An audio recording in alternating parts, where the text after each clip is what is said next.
नमस्कार, कैसा हो मऊगंज के प्यारे प्यारे दर्शकों को मेरा प्यार भरा नमस्कार।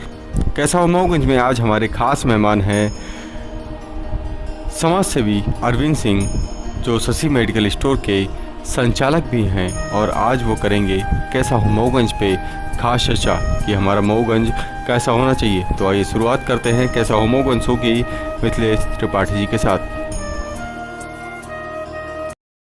इंडिया रिपब्लिक न्यूज़ के सभी दर्शकों को नमस्कार। कैसा हो मऊगंज में इस बार हमारे साथ खास मेहमान हैं। मऊगंज के प्रतिष्ठित, हमेशा युवाओं को प्रोत्साहित करने वाले समाज सेवी और खेल जगत में जिनका अद्वितीय योगदान रहा, बहुत बेहतरीन खिलाड़ी भी थे और हमेशा युवाओं को खेल के लिए प्रोत्साहित भी करते हैं, अरविंद सिंह जी, मैं आपका सबसे पहले बहुत बहुत स्वागत करूँगा। धन्यवाद आपको भी भैया, और इंडिया रिपब्लिक के लिए बहुत बहुत धन्यवाद कि आपने मुझे बोलने का मौका दिया है सबके सामने। सर, आप मऊगंज से बिलोंग करते हैं, मऊगंज से प्रतिष्ठित समाज सेवी भी हैं। कैसा हो मऊगंज? मऊगंज की वर्तमान स्थिति आप देख रहे हैं, इससे बेहतर क्या कुछ उम्मीद करते हैं, कुछ बेहतर हो? मिथिलेश भाई, सबसे ज़्यादा ज़रूरी होता है किसी भी समाज, किसी भी शहर, किसी भी जगह के विकास के लिए एक तो मूलभूत सुविधाएं होना चाहिए। दूसरा, सबसे ज़्यादा जोर हमारे मऊगंज में देना चाहिए शिक्षा को। जब तक शिक्षा अच्छी नहीं मिलेगी, चाहे वो किसी भी वर्ग का हो, चाहे वो निम्न स्तरीय वर्ग का हो, चाहे मध्यम वर्गीय हो, चाहे वो उच्च वर्गीय हो, जब कभी उसकी शिक्षा की नींव मजबूत अगर नहीं होगी तो वो अपना सहयोग, अपना योगदान वो समाज को नहीं दे सकता। जैसे अभी मऊगंज में अपने पास बेसिक शिक्षा के लिए भी बहुत अच्छे स्कूल नहीं है। यहाँ पे एक आध स्कूल है, कॉलेज है अगर तो सिर्फ एक कॉलेज है। बेहतर ये होगा कि यहाँ पे गर्ल्स कॉलेज हो, लॉ कॉलेज भी हो, इंजीनियरिंग कॉलेज तो अभी संभव नहीं है रिसेंट में, लेकिन फार्मेसी का कॉलेज हो सकता है यहाँ पे डिप्लोमा कॉलेज हो सकता है, जैसे जिसमें पीजी वो कर सकते हैं अपन, डिप्लोमा डिग्री जो मिलता है, पॉलीटेक्निक कॉलेज वो हो सकता है। बाहर के जो फ्रेंचाइजी स्कूल जो देते हैं, जैसे बहुत सारे बिल्लावांग होते हैं बेसिक शिक्षा के लिए, और आपके दून, जैसे अभी दून एक स्कूल खुला आपके यहाँ पे रीवा में, उस तरह के जो प्राइवेट स्कूल हैं उनका भी अभाव है। गवर्नमेंट स्कूल जो भी हैं उनको शिक्षा का स्तर और अच्छा करना चाहिए ताकि वहाँ पे बच्चे अच्छे से निकल सकें पढ़े। अभी उच्च शिक्षा के लिए हर बच्चा बाहर जाता है, कोई रीवा में पढ़ रहा है या कहीं बाहर जाता है, भोपाल जा रहा है, इंदौर जा रहा है, कोटा जा रहा है। तो ये एक बेसिक शिक्षा में एक कमी है। शिक्षा में मऊगंज, अभी आप इसको शिक्षा में मऊगंज पिछड़ा हुआ मानते हैं? अभी बहुत ज़्यादा पिछड़ा है। अभी शिक्षा का जो स्तर है मऊगंज में, अगर आप अभी रिसेंटली अभी वर्तमान समय में अगर किसी स्कूल की व्यवस्था देखें अगर जाके, तो वो संतोषप्रद नहीं है। यहाँ पे जो प्रतिभा है उसको आप निखार नहीं सकते।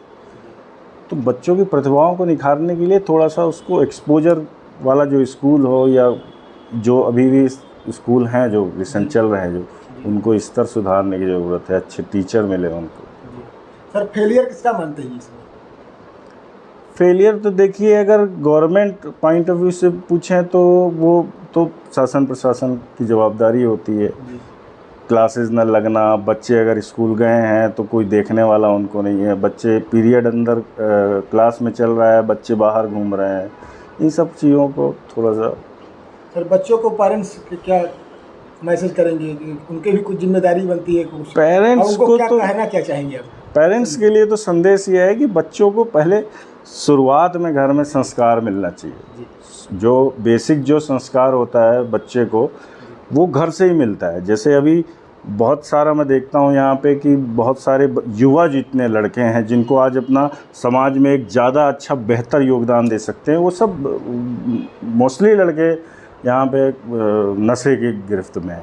उसका एक बेसिक से प्रॉब्लम यह है कि जब पहले दिन बच्चा वापस आता है रात में 10 बजे, तो माँ बाप उसको पूछते नहीं। तो पेरेंट्स की ये जवाबदारी है कि भाई आप 10 बजे रात यहाँ घर आए हो तो किस लिए देर हुई? बच्चा कोरेक्स पी के चला गया या कोई नशा कर रहा है, बच्चा रात में नहीं आ रहा है, बाहर घूम रहा है, तो पेरेंट्स तो बेसिक जिम्मेदार उसका पेरेंट्स है। कोई भी अगर बच्चा है बिगड़ रहा है तो उसकी जवाबदारी तो पेरेंट्स की है। आपके सामने से जो रोड गुजर रही है जी, रोड कम, गड्ढे ज़्यादा है। जी जी। गड्ढों में रोड है कि रोड में गड्ढे हैं?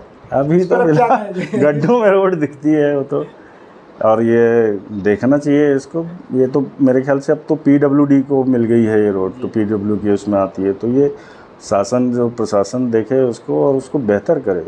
अब भाई अगर आप अच्छी शिक्षा नहीं दे सकते, अच्छा स्वास्थ्य नहीं दे सकते, अच्छी सड़कें नहीं दे सकते, बिजली नहीं दे सकते, तो फिर किस बात के लिए?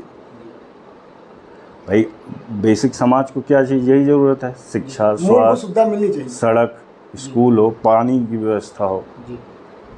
पानी पे आप आ गए, मैं पानी पे भी मैं देखूंगा। मऊगंज में एक बहुत ही करोड़ों का लंबा प्रोजेक्ट चल रहा था, जी जी मीठा पानी का, जी जी जिसकी आधारशिला रखी गई 2017 में, मई 2017 में, जी और अब 22 लगा है, और अभी तक जो है तो उसकी सौगात जो है नहीं मिली अपने मऊगंज वासियों को। ये तो मिथिलेश भाई बड़ा दुर्भाग्य है मऊगंज का कि मतलब 5 सालों में ये प्रोजेक्ट, जिसको कम से कम 3 साल में कंप्लीट हो जाना चाहिए, बन जाना चाहिए, वो आज तक वो सुविधा मऊगंज के लिए मिली नहीं मऊगंज को। और पानी की जहाँ तक सवाल है, तो पानी की समस्या से तो मऊगंज बरसों से जूझ रहा है।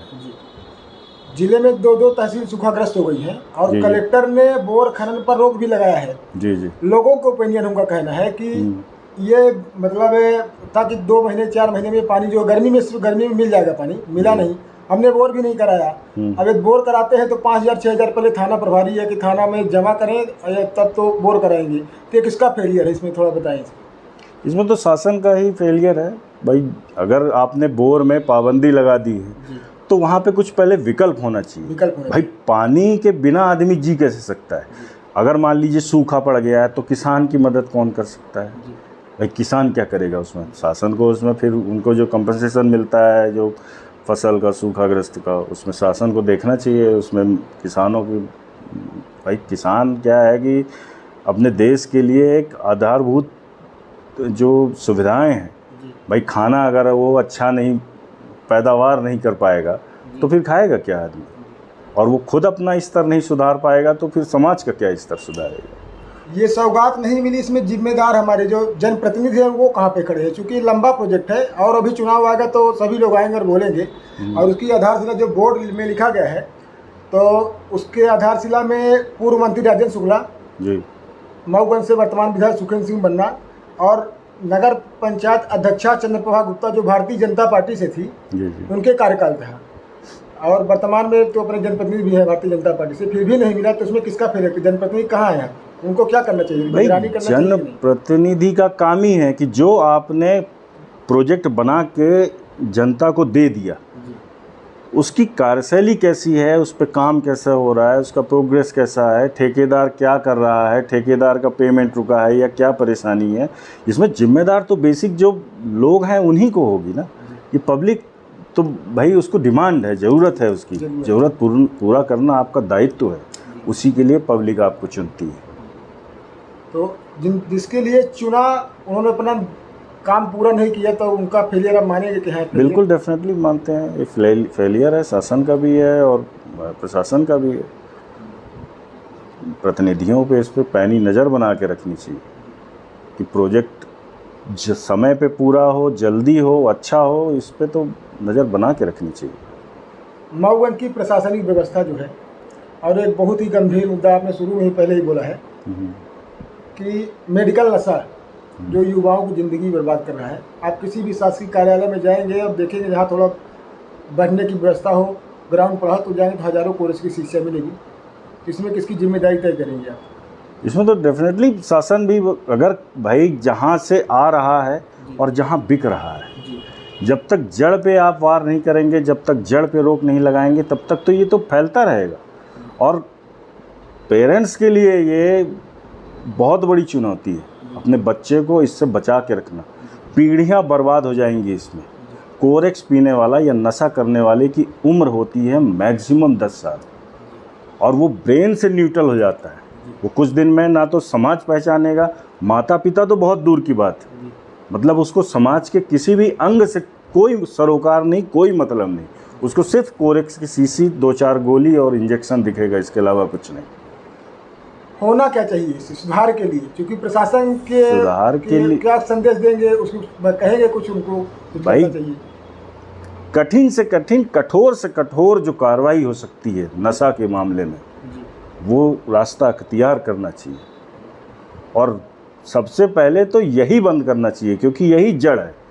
चोरी देख लीजिए आप, नशा जो कर रहा होगा निश्चित तौर पे चोरी करेगा वो, चाहे वो कोरेक्स का हो, चाहे वो गोली का हो, चाहे वो इंजेक्शन का। जो मेडिकेटेड नशा है वो तो लिटरली मतलब जहर है, वो स्वीट पॉइजन है। वो 10 साल से ज़्यादा बंदा जी नहीं सकता, और वो मुश्किल से 1.5-2 साल में तो ब्रेन से बिल्कुल न्यूट्रल हो जाएगा। वो कुछ नहीं पहचान सकता, कुछ समझ नहीं सकता। आप कुछ सवाल जवाब कर दीजिए, वो मारने पीटने लगेगा। तो बहुत बड़ी समस्या, और पुलिस प्रशासन इसमें जितना कठोर से कठोर कदम उठा सके वो आशा करते हैं कि मऊगंज इससे मुक्ति मिलेगी, क्योंकि मऊगंज वर्तमान हालत जो है मऊगंज पुलिस प्रशासन की, उससे कुछ आशा करते हैं। आपको क्या सुधार की गुंजाइश है? अभी तक तो जितना फैला हुआ है उससे तो ये नहीं लग रहा, लेकिन ऐसी कार्यशैली में रही तो नशा रोक पाना बड़ा कठिन काम है। ये पुलिस का फेलियर है इसमें, आप थोड़ा मानेंगे? नशा के मामले में तो फेलियर मानूंगा। स्वास्थ्य में मऊगंज कहाँ खड़ा है?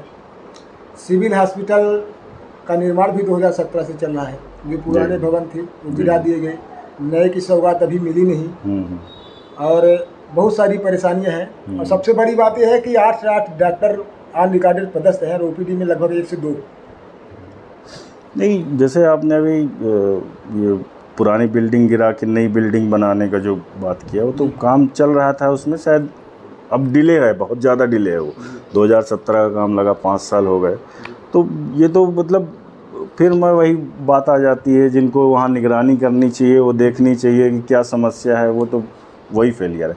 रही बात डॉक्टर की ओपीडी की, तो जितने डॉक्टर हैं वो बैठ रहे हैं, नहीं बैठ रहे हैं, वो तो एक चिंता का विषय है। और क्या है दूसरी चीज़ कि मैं ओपीडी में, आप या मेरे को मतलब बोले तो मेरे को याद आया, ओपीडी में जैसे डॉक्टर के लिए यूरिनल नहीं है जी, एक बेसिक समस्या। जब कभी आप इन डॉक्टर के पास जाइए तो उनसे भी पूछिए कि आपकी क्या समस्या है, भाई क्यों ओपीडी में नहीं बैठते, तो वो बता सकते हैं, ज़्यादा बेहतर बता सकते हैं। और अगर डॉक्टर यहाँ पे ओपीडी में नहीं है तो फिर तो डॉक्टरों का ये भी कहना है कि सुरक्षा के दृष्टिकोण भी, सुरक्षा हम लोगों को भी चाहिए। अभी कई घटनाएं हॉस्पिटल में घट चुकी हैं, जो ऑन ड्यूटी कर रहे हैं उनके साथ भी मारपीट, तो थोड़ा इस पर नहीं, ये अगर डॉक्टर ये मांग कर रहे हैं तो बहुत जायज़ बात है। भाई कोई भी किसी भी कंडीशन पे मरीज अगर पहुंचता है, और वो खुदा न खास्ता, कोई भी डॉक्टर ये तो नहीं चाहेगा कि उसके पास जो आया हुआ मरीज है वो मर जाए, कभी नहीं चाहेगा। लेकिन अगर ऐसा हादसा हो जाता है तो परिजन टूट पड़ेंगे डॉक्टर के ऊपर। तो डॉक्टर अगर ये डिमांड कर रहा है कि भाई सुरक्षा मुझे देनी चाहिए, मिलनी चाहिए, तो वो जायज़ न मांग भी जायज़ है उनकी, और इसीलिए मैं आपसे बात भी रखा। दूसरी बात जो मैंने आपसे प्रश्न किया कि 8 डॉक्टर ओपीडी में ना मिलना, ये डॉक्टर की कमी है, फेलियर है कि नहीं है? समस्याएं तो हैं, जो नहीं आता है वो तो निश्चित तौर पे फेलियर है, ये फेलियर है। हाँ, और जो बैठते हैं वो तो आप कोविड में भी देख लीजिए, कोविड में तो सबने बहुत अच्छा काम किया, चाहे वो डॉक्टर पंकज पांडे जी हों, चाहे वो गहरवार साहब हों, चाहे वो उस समय के सेन सर भी हुआ करते थे, आया करते थे, उन्होंने भी बहुत योगदान दिया। लेकिन एक तरफा अपन अगर परसेप्शन बना लेंगे कि ये आदमी मतलब ये संस्था खराब है, तो उससे फिर उसका कोई निदान नहीं है। समस्या खोजिए और उसका समाधान कैसे हो सकता है, इस पे अपन को काम करना चाहिए, और निश्चित तौर पे शासन प्रशासन की जिम्मेदारी है। मऊगंज का प्रत्येक शासकीय कार्यालय, सिविल हॉस्पिटल हो, जनपद हो, यहाँ तक कि शिक्षा का मंदिर, विद्यालय भी सुरक्षित नहीं, सभी अतिक्रमण की चपेट में है। तो इस पर जनता कहाँ है, जनप्रतिनिधि कहाँ है, जिम्मेदारी किसकी तय करेंगे आप? जिम्मेदारी फिर वहीं पे घूम फिर के आ जाती है कि जब पहले दिन वहाँ पे अतिक्रमण हो रहा है, तो हमारी भी जवाबदारी है ना। निश्चित तौर पे जो आदमी अगर वहाँ पे गलत मतलब शासकीय भूमि पे अगर कब्जा करके एक दुकान बना रहा है, तो उसकी भी पहली जिम्मेदारी है। दूसरी शासन प्रशासन, एक तो जब बन जाता है उसके बाद शासन जागता है, ये गलत बात है। जिस दिन वो रख रहा था उसमें एक सुधार ये भी हो सकता है कि जितने भी सरकारी संस्थाओं की जो बाउंड्री पे जो अतिक्रमण है, तो वो अब शासन प्रशासन बेहतर कर सकती है ये कि उसको रिकंस्ट्रक्शन करा के वहाँ दुकान बना के उनसे पगड़ी लेके उनसे किराए में दे दे, तो एक जो विभाग है, सरकारी विभाग है, उसको एक आमदनी का एक जरिया भी मिल जाएगा। और जो छोटे, अब जो अतिक्रमण करेगा वो तो छोटा व्यापारी ही होगा। बहुत बड़ा धन्ना सेठ, इतना बड़ा करोड़पति होता तो बेचारा दुकान खरीदता वो। लेकिन अगर जो कमज़ोर है वही जाके कहीं पे एक गोमती रख लेगा, उसमें रखेंगे। तो उसमें शासन को ये देखना चाहिए कि जो सरकारी जहाँ पे दुकानें बन सकती हैं, जैसे आप जनपद की बात करें, आप सिविल हॉस्पिटल के सामने जो दुकानें बात करें, या बरहटा मोड़ वाली जो स्कूल, सरकारी स्कूल के सामने दुकानें हैं, तो वहाँ पे प्रॉपर तरीके से शॉप बना दें, उनको पगड़ी ले लें और फिर उनको किराए पे दे दें, उसमें सब राज़ी हो जाएंगे और वो बेहतर बन सकता है। जब शासन बना के देगा तो शासन की आप ढुलमुल रवैया देख रहे हैं। एक बस स्टैंड के सामने शॉपिंग कॉम्प्लेक्स बन रहा है, 4-5 साल से होगा, नगर पंचायत द्वारा बनवाया जा रहा था। सब्जी मंडी हो गई, उसमें 63 लाख बोर्ड में लिखा है, 63 लाख की लागत से इसका निर्माण हुआ है और वो वीरान पड़ी है, गुलजार नहीं है। तो इस व्यवस्था से क्या मऊगंज नहीं, अगर इस तरह के प्रोजेक्ट जिसमें कुछ पब्लिक को मिल सकता है, जनता को मिल सकता है, उस प्रोजेक्ट में अगर देरी हो रही है तो फेलियर है, ये तो निश्चित तौर पे फेलियर है। सब हो गया, दो बार सब्जी मंडी का निर्माण हो गया, 2 बार 2 लोगों ने भूमि पूजन किया और लोकार्पण किया, उसके बाद भी नहीं लग रही है। तो इसमें अब क्या कहेंगे हमारे जो जिम्मेदार हैं, उनको क्या कहेंगे, क्या मैसेज? भाई जो उस वक्त पे वहाँ पे जिनकी सत्ता रही, शासन रहा, ये उसके लिए तो वो निश्चित तौर पे जिम्मेदार है। ये फेल्योर है उनका, ये नाकामी है ये, कि आप किसी चीज़ को, प्रोजेक्ट को 2 बार भूमि पूजन कर रहे हैं या बन नहीं पा रहा है। तो चाहिए कि भाई जल्दी काम ख़त्म हो, जल्दी वहाँ पे शिफ्ट हो सब्जी मंडी या जो भी दूसरी और जगह है वहाँ पे। ये तो फेलियर है शासन प्रशासन का। थोड़ा हाकर से कहना, नगर पंचायत द्वारा बनवाए गए हैं और नगर पंचायत की व्यवस्था अभी हाल ही में हम लोग नाइट में एक लाइव कवरेज कर रहे थे। जी। तो देखे कि मतलब लोगों द्वारा बताया कि नगर पंचायत से आप यदि जानकारी मांगेंगे तो प्रतिवर्ष कम से कम लाखों में इलेक्ट्रॉनिक चीज़ की खरीदी होती है। और शहर में कैसा, रात में हम निकलते होंगे, देखते होंगे कैसा, किसी भी गली में निकल जाइए तो कैसा फील होता है जब निकलते हैं। तो नगर पंचायत की व्यवस्था से आप खुश होते हैं कि नहीं, ये बताइए। नहीं, नगर पंचायत की व्यवस्था से तो कुछ नहीं है। अब इतनी कि अब आप बोल रहे हैं हज़ारों की लाइट है, तो लाइट तो दिखती नहीं है कहीं पे, स्ट्रीट लाइट नहीं होती है। अभी आप आए होंगे इधर तो सामने भी स्ट्रीट लाइट है, कहाँ जल रही है बताइए। वो 100 पीस की तरह लगा देने से कुछ नहीं होता, वो चलती रहनी चाहिए, है ना। कोई चीज़ बना के आप रख दीजिए या बना दीजिए, वो एक मैटर नहीं रहे। उसकी सर्विस, उसका परफॉर्मेंस ठीक ठाक है, काम चल रहा है, काम हो रहा है, वो ज़्यादा अहमियत रखता है। जिला मऊगंज बहुप्रतीक्षित है जी। आप भी मऊगंज से, आप चाहते हैं कि जिला मऊगंज बने? निश्चित तौर पर, क्यों नहीं, क्यों बने भाई, क्यों बने? किसी भी जगह के विकास के लिए जब तक बाहर का पैसा आपके शहर में नहीं आएगा तो विकास नहीं हो सकता। भाई जिला बनेगा, उससे बहुत सारे ऑफिसेस सेट होंगे, बाहर के बहुत सारे लोग आएंगे। एक जड़गुड़ पिपराई उधर कितनी दूर, मतलब आप सुबह से निकल जाइए तो बेचारा शाम को तो 3 बजे पहुंचेगा रीवा वो, फिर लौटने की बारी वो, फिर अगली बार वो अगले दिन काम कराएगा, फिर उस दिन वो चलेगा वहाँ से शाम को, तो रात में पहुँचेगा वो 1:30 बजे 2 बजे का। उसके लिए जिला बहुत ज़रूरी है। अपने प्रदेश भाई जो सक्षम लोग हैं वो तो अपनी गाड़ी में बैठे फुर से उड़े गए, अपना काम कराए चले आए। लेकिन जिसके पास अपना साधन नहीं है, उसको बस से जाना है, अब वो पहले से तैयारी कर लेगा कि भाई सुबह 6 बजे यहाँ से बस चलेगी, फिर वो पहुँचेगी, कि कब पहुँचेगी, कब लौट, कब काम कराएगा, फिर वो कब वापस आएगा। बनना चाहिए मऊगंज जिला, ये बताइए। बिल्कुल निश्चित तौर पर बनना चाहिए।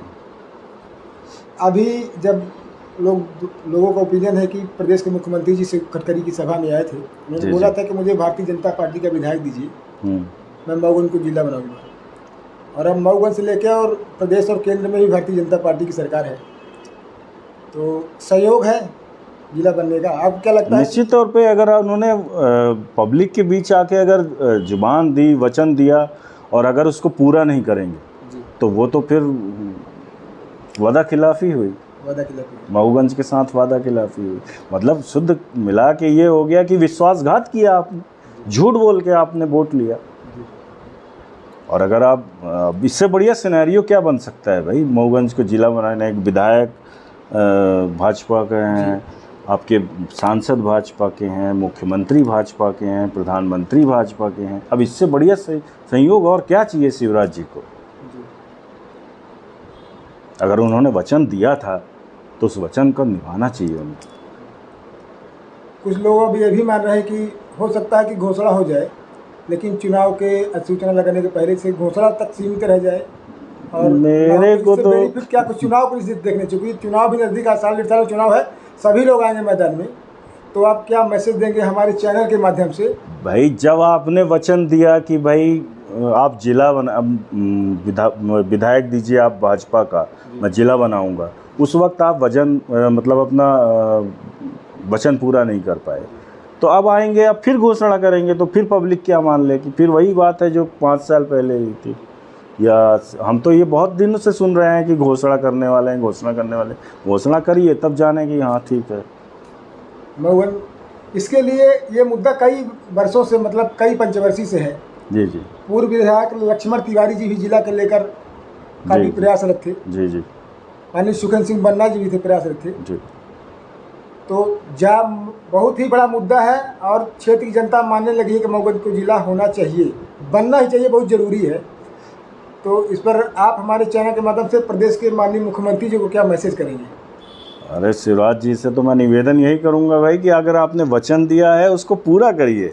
मऊगंज की जनता बेसब्री से इंतजार कर रही है आपकी घोषणा सुनने की। भाई बहुत बहुत धन्यवाद, आपने बेहतरीन टाइम दिया अपना, उसके लिए थैंक यू। आपको भी थैंक यू।